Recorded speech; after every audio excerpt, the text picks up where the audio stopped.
আপোনালোক ইয়াত যে আইতা এই শাৰ্টটো বৰ চিনাকি চিনাকি লগা নাইনে বাৰু হ'ব হ'ব এই চোলাটোৰ কথা এৰাচোন এতিয়া এই মহা জেদি ল'ৰাটোৰ জেদ কেনেকৈ ভাঙিব পাৰি তাৰ কিবা এটা কৰা মই ইমান ডাঙৰ ছুপাৰষ্টাৰৰ জেদ মই কেনেকে ভাঙিম আইতা পিছে এখেতে কিহৰ জেদ কৰিছে এখেতে জেদ কৰিছে যে এই গাঁৱৰে কোনোবা ধুনীয়া ছোৱালী এজনীৰ লগত এওঁ বিয়া পাতিব এইখন গাঁৱৰ তোমাৰ চকুত আছে নেকি কোনোবা ধুনীয়া ছোৱালী মোৰ দুজনীমান বান্ধৱী বৰ ধুনীয়া মই কিন্তু মদ খাওঁ চিগাৰেট খাওঁ আৰু যিমান বেয়া কাম আছে পৃথিৱীত চব কৰোঁ কিন্তু বিয়াৰ পিছত ৰেডি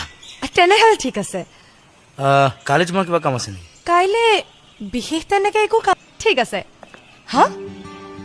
ই এটা মস্ত বলিয়া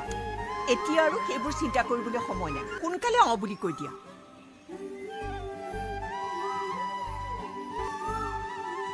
ঠিক আছে